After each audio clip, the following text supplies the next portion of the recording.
Então, pessoal, a gente vai ver agora o nosso terceiro e último caso, tá, dos tipos de resposta natural de circuitos de segunda ordem, né, que é quando o meu delta, né, ou seja, a relação ali entre os valores de alfa e ômega zero dentro dessa raiz, não é, vai resultar em um número negativo, tá?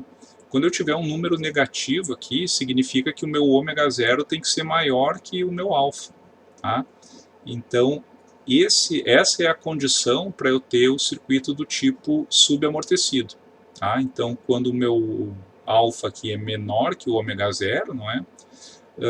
Eu vou ter o caso em que eu vou ter uma raiz de um número negativo, logo raiz de um número negativo vai resultar em um número complexo, então por isso que eu digo que eu tenho aqui duas raízes complexas, não é? Então, para a gente verificar como que eu obtenho a resposta natural desse circuito, né? Ou seja, a, uma equação no tempo, não é, que me defina essa variável, eu vou ter que novamente manipular matematicamente essa expressão para chegar então no meu xn dt, tá? O primeiro passo que a gente faz para facilitar essa análise é a definição de uma nova variável que eu chamo de frequência natural amortecida, tá? Essa frequência natural amortecida seria o ômega zero menos o alfa ao quadrado, tá? Vocês podem ver aqui, não é? Que seria ômega zero menos alfa ao quadrado, certo? Então, no caso aqui, como o ômega zero é maior do que o alfa, né? Seria um número positivo, e eu consigo dividir, então, digamos aqui, esse termo, né, alfa ao quadrado menos ômega zero ao quadrado, seria menos 1, né, vezes ômega zero menos alfa ao quadrado. Então eu divido entre raiz de menos 1 e raiz de ômega d ao quadrado, certo? Logo ficaria aqui que as minhas raízes, não é, seria menos alfa mais ou menos j ômega d, tá? Então essa aqui é digamos, seriam as raízes para o caso subamortecido. Tá? Novamente aqui eu deixo para vocês as equações que definem o alfa, ômega zero, e aqui só foi acrescentado então o ômega d, não é? Uma vez que eu tenho o alfa e ômega zero para qualquer um desses circuitos, o ômega d é obtido como raiz de ômega zero ao quadrado menos alfa ao quadrado. Tá? Então, pessoal, se eu pegar essas raízes complexas, não é, que seria menos alfa mais j ômega d, e substituir no lugar do S1 e do S2, tá? Essa aqui é a minha, vocês estão lembrados que é a equação original, aquela, não é? A1e elevado na S1t mais A2e elevado na S2t. Tá? Só substituir aqui os valores de S1 e S2. Com isso, então, eu consigo dividir, não é? Dividir esse alfa menos j ômega aqui, né, num produto, né? E na menos alfa t, que multiplica E na j ômega dt, não é? E aqui é a mesma coisa. E com isso eu fico com E na menos alfa t em evidência e esse termo aqui dentro do parênteses, não é? A1E na j ômega dt mais A2E na menos j ômega dt, tá? Então, pessoal, essa equação ela está correta, tá? Ela, digamos, poderia ser a minha resposta, mas eu não consigo, digamos, ter uma noção prática da evolução no tempo de uma exponencial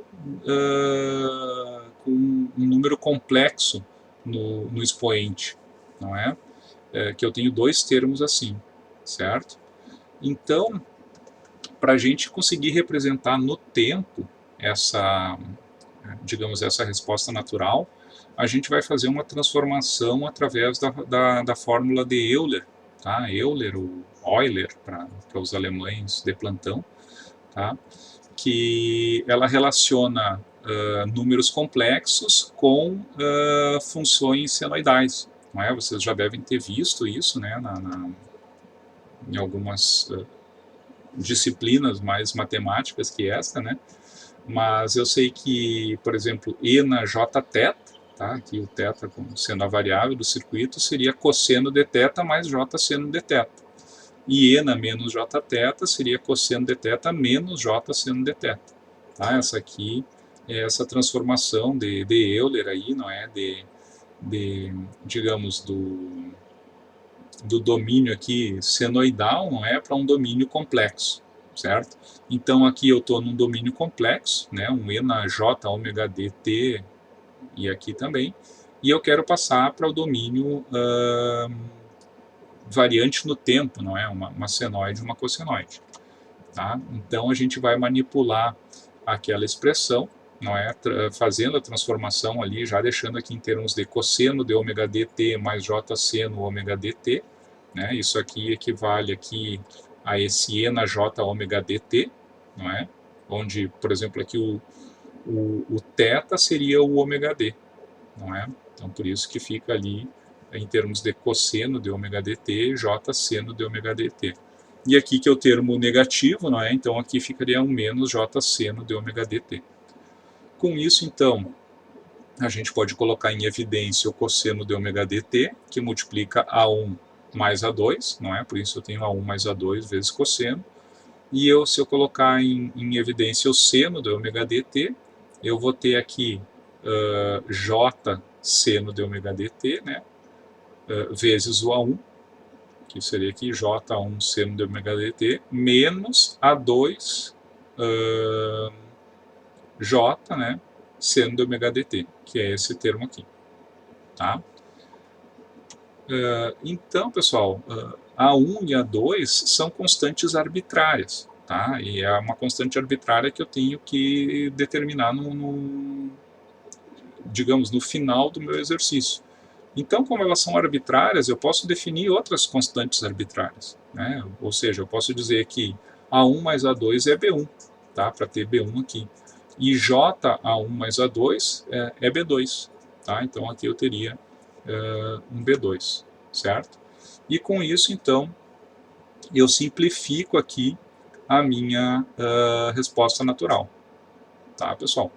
Então, olha só como é que fica o formato dessa minha, digamos, da minha resposta natural do circuito subamortecido.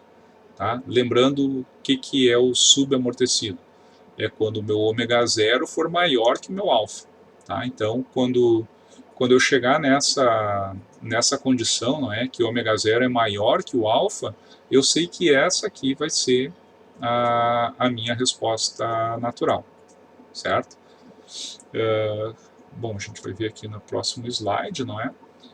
Como vocês podem ver, pessoal, a resposta natural ela é composta aqui de dois termos, tá? Esse termo aqui dentro do parêntese é um termo variante no tempo, né? Um termo senoidal. Quer dizer que ele oscila, não é, entre um valor máximo, máximo positivo, um máximo negativo, não é, e não tem nenhum decaimento, ou seja, ele não decairia a zero. Mas eu tenho aqui um outro termo que multiplica ele, que é E na menos alfa t. Tá? Então, se eu for analisar como que evolui no tempo essa variável, ela vai tender a zero, tá? Mas de uma forma oscilatória no tempo, certo? Então, por isso que eu tenho esse último caso aqui, né, o subamortecido. Novamente, aqui eu coloco os três juntos, né, para vocês notarem a diferença. E vocês podem ver que a principal característica dele é que a resposta natural oscila, né, em torno do valor final. Tá? Novamente, pessoal, uma vez que eu obtive os valores de alfa e ômega d para um circuito, seja equacionando corrente no indutor ou tensão no capacitor, esse meu xn dt, essa minha resposta natural, ela é válida para qualquer variável do meu circuito. Tá? Ou seja, tanto para a corrente do indutor quanto para a tensão do capacitor. Novamente, o que vai diferenciar, né, uma resposta da outra vão ser os valores da resposta forçada e as condições iniciais. né, que vão me dar aqui valores diferentes de B1 e B2 para cada uma das variáveis do meu circuito. Tá? Então, pessoal, aqui só para mostrar, né, para a gente finalizar essa análise, vou mostrar para vocês aqui como que a gente obtém essa resposta natural a partir de um circuito, certo? Aqui a gente vai cair no caso subamortecido, né? Mas então, aqui não precisa nem redesenhar esse circuito, né, pessoal? Ele está bem simples de enxergar, né? Que quando aquela chave abrir, né, para T maior do que zero, então a gente vai trabalhar aqui em T maior do que zero. Eu não vou precisar desabilitar nenhuma fonte independente, porque para T maior do que zero não tem nenhuma fonte conectada no meu circuito, né? E eu tenho aqui um circuito do tipo RLC série, né? Onde o meu R é igual a 6 mais 3, né? Que é 9 ohms. O meu L é igual a 0,5 e o meu C é igual a 0,02 farad. Tá? Então, quando eu tenho um circuito do tipo RLC série, eu sei, né, que o meu alfa é R sobre 2L, né, que vai ser igual a 9, e o meu ômega zero é 1 sobre raiz dL vezes C. Tá? Isso aqui vai ficar, deixa eu ver aqui, 0,5, 0,02 vezes raiz, e 1 sobre isso vai ficar 10. Tá? Então, pessoal, agora eu chego num caso aqui em que meu ômega zero é maior do que meu alfa. Tá? O que vai acontecer nesse caso? Nesse caso, eu vou ter um circuito do tipo subamortecido. Tá? O que significa que eu tenho um caso subamortecido? Vamos supor aqui que eu estou calculando essa corrente, tá? A corrente no indutor. Então, eu sei que a resposta natural da corrente no indutor, tá? Ou seja, o meu ILN dt, vai ser igual a E na menos alfa t, tá? Que multiplica B1 cosseno de ômega dt, deixa eu ver, mais B2, né?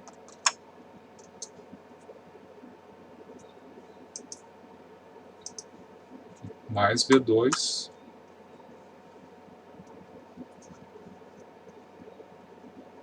seno de ômega dt. Tá? A única coisa que a gente precisa fazer a mais, no caso subamortecido, é calcular o ômega d. Né? Onde o meu ômega d, a gente viu lá, né, tem lá nos slides também que eu deixei para vocês ali, o ômega d é raiz de ômega zero ao quadrado menos alfa ao quadrado. Né? Então, isso aqui é raiz de ômega zero ao quadrado menos alfa ao quadrado. Tá? Então, vai ser 100 menos...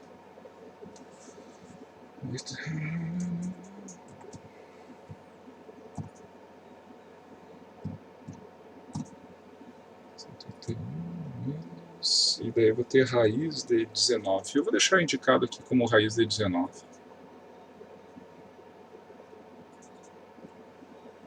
Tá, pessoal? Então eu sei que a resposta natural, meu ILN dt, vai ser igual a E na menos alfa t, não é? O alfa é 9. Então, E na menos 9t, que multiplica B1 cosseno de raiz de 19 vezes t, mais B2 seno de raiz de 19 vezes t.